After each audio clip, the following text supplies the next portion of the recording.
This is Mun. And I am Ray. Check this out. California woman who stabbed her boyfriend 108 times, sentenced to probation and community service. Her name is Bryn Speecher. She's 32. She avoided prison time after being convicted of involuntary manslaughter in 2018, stabbing to death her boyfriend Chad O'Melia, who was 26. Probation and community service, y'all. 108 times. Sweetheart. Yes. Is she white? Why, yes. Yes, she is. But, you know. There are definitely two justice systems. The judge defending the decision to spare her prison time. From that point forward, she just had no control over her actions, is what the judge believes. She stabbed her boyfriend over 100 times, and she has probation and community service. Mm-hmm. And she was convicted of second-degree manslaughter. Mm-hmm. On May 27, 2018, prosecutors said that Specher fatally stabbed O'Melia, an accountant, inside his Thousand Oaks, California apartment approximately 108 times after the couple had smoked marijuana together. I thought marijuana was a non-violent drug. It kind of gets you mellow, right? So this judge just gave carte blanche to anyone white who wants to smoke and just go killing folk. But she ain't stabbed him once. Nope. Twice. She stabbed him over 100 times. And this female gets probation and community service. Mm-hmm. How in the hell do you think that the family of the slain feels? You think you're seeking justice and denied? Not defense. She wasn't defending herself. She stabbed him over 100 times. After taking 2 hits of the weed. Now, I know plenty of people who smoke weed. I've even had contact, from people. I ain't never want to stab no damn body no over 100 something. I never been that mad enough at anyone. I'm going to say this again. There's 2 justice systems. Mm-hmm. And you notice no one has come out to speak on behalf of this woman. We haven't heard anything. I haven't heard a damn thing. Mm-mm. When I saw this, it was on TikTok, and now we went ahead and went to Google to see if it was true. Yeah, it's true. True. We'll put the link to the story in the description. 108 times.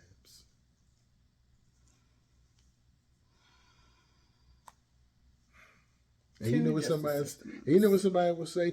Well, what about the situation that happened with Hannah, who shot the man after he's caused a car accident and he was going for medical attention.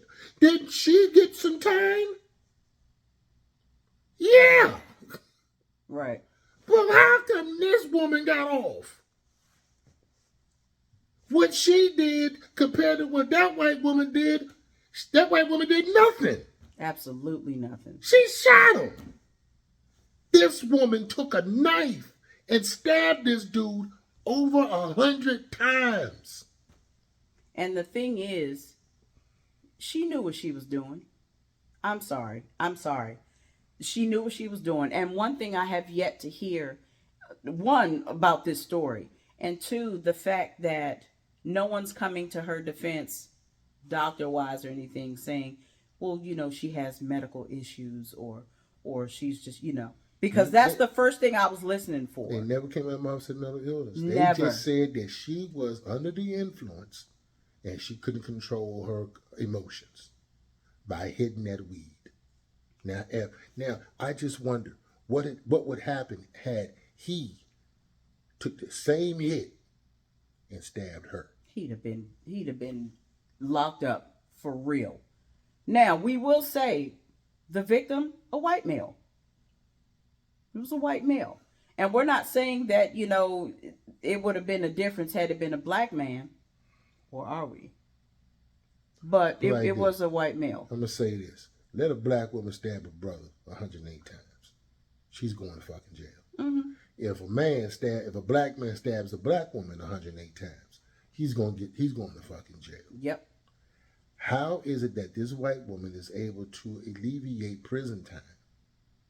She eluded prison time. Mm-hmm. She avoided getting lockup. Yep.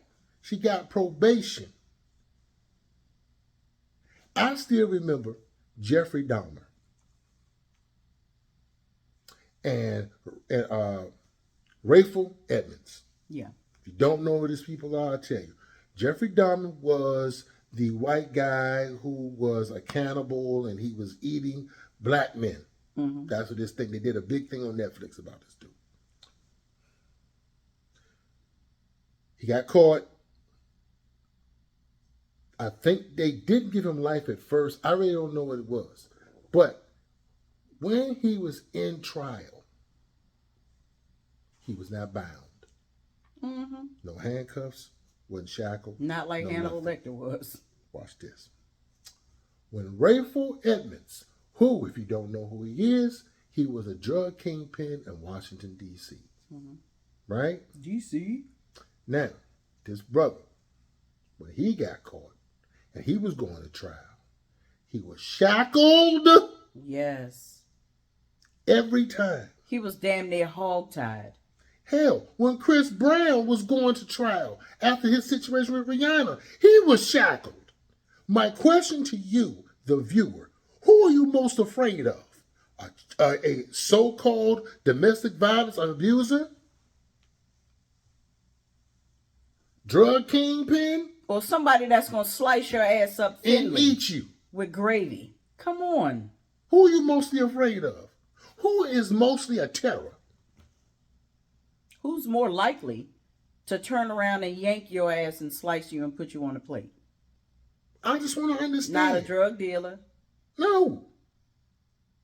Chris Brown, really? Come on now. But he said it. Chris Brown's documentary. Found I had more respect for the brother because he let it be known. They shackled me like I was Hannibal Lecter. There's definitely two justice systems in this country. Yep. Now, I sit here and I grab and I go over the situation in my mind over and over, And when I talk about certain cases, my wife and I, and it's just amazing how some white people get off. Now, I know where you're going. Hold on. Trayvon Martin was murdered. Everyone that said he deserved it called him a criminal, said he was a thug, and all these things. Mm-hmm. My question to those who deemed Trayvon Martin a thug, what was his crime that he committed that night? No one could ever answer that because there was no crime that he committed. Rest on. Why was there a need for George Zimmerman to stop this young man and call 911? What was his crime? Now, Tamir Rice, 12-year-old young man that was playing in the park with a BB gun Mm-hmm. and was murdered. Mm-hmm. What was his crime? It says, during the trial, a medical expert testified that Speech's behavior was the result of a cannabis-induced psychosis. Cannabis-induced psychosis. Really? She was high. That's all. Right. Right. Come on. And I wonder if she had like bruises and stuff for him trying to fight back. I heard that she tried to stab herself after she stabbed him so many times and knew he was dead. All I would say this: I'm not making light of the situation. Please, I know I shouldn't have done that. So no disrespect to the parents of the family of the slain. What I am saying is, if you're pissed off at me for doing this, I can just imagine how pissed off you are with this judge. Speech's defense attorneys claimed that their client was involuntarily intoxicated and that Amelia, the deceased, had allegedly bullied and intimidated her into smoking the last bit of marijuana. So she was held there against her will. Again, she was at his house. So all I'm going to say is this, man. If you don't see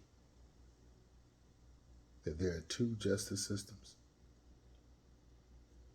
I don't know what to tell you.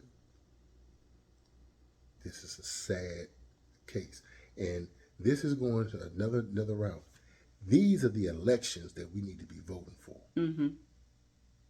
The presidential election is just popular. That's all. This judge needs to be disbarred. Yeah. Seriously. Are you kidding me? Are you fucking kidding me?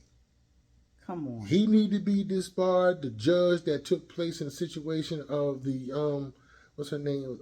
Lakeisha. The young woman that got killed was murdered in a Korean grocery store for stealing orange juice, but she had the money in her hand and she put the orange juice on the conveyor on the counter, belt, yeah. and she busted the back of the head. Now check this out. The jury, when it went to trial for this particular case, we're gonna put the name of the young lady up here because I don't want to mispronounce her name. Mm-hmm. But the jury gave the Korean woman 16 years. The judge overturned the jury's conviction. I said, nah, that's too harsh. We're going to give you probation and a $500 fine. That judge need to be disbarred. Mm-hmm. Yeah. And if white people that's watching this and you say, well, no, okay, how about the judge that ruled in O.J. Simpson's case, that ruled him not guilty? Overturn that judge or no? Should that judge be disbarred? Right. Oh, this is some of the way I was an outrage. Because the world is split 50-50 on that decision alone. And I'm going to tell you something.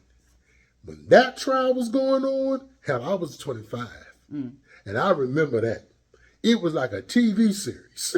Yeah. I remember people talking about, I'm going to go home and watch the O.J. Simpson trial. Right. Let me tell you something. Like it was a soap opera. And when the verdict was rendered, and we just talking about L.A., you saw black and white divided. Yep. You saw it divided. If you think I'm playing, it's a documentary on it. Watch the documentary. Mm-hmm. Black on one side, white on one side. He was a narrator of this particular documentary where he said, before the verdict was rendered, white folks, and he's a brother, he's a brother, educated brother too, said, man, I was their friends. Hey, what's up, man? What's going on? What's up? When they said not guilty, the next day he came to work.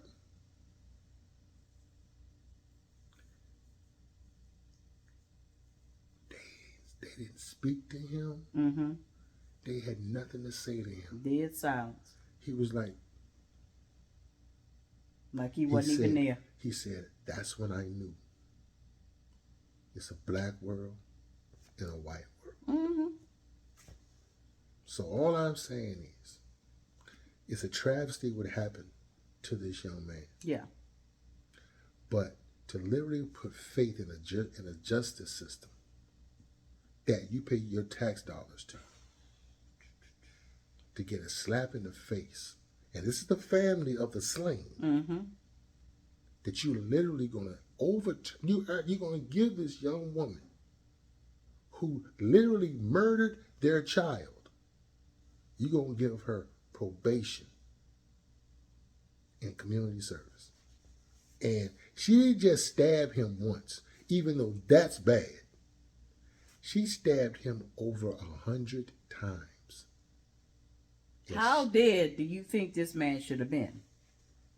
Because I'm sure the first few handled it. And then again, I'm sorry, baby. But then again, for the fact that you're trying to stab yourself, is that some sort of I'm sorry type action? Because if that's the case, you should have offed yourself. Yeah. Leave him alone. Off yourself. Y'all were hitting weed. Right. And you're not gonna tell me, you're not gonna convince me that one, you didn't know he smoked it. I'm pretty sure that you did too. and you knew what was going on. You knew what you were smoking. And if you didn't know what you were smoking, all the better reason to not smoke it at all. And even if you didn't want to smoke and you knew he was going to, remove yourself from the situation. Go home. That's all. But He no. picked you up, you ain't had no ride, go for a walk. Uber, Something. Lyft. All I'm saying is 2 justice systems. Mm-hmm. I'm Mun. I am Ray. That is our time. And once again, we thank you for yours. Till the next video. Peace.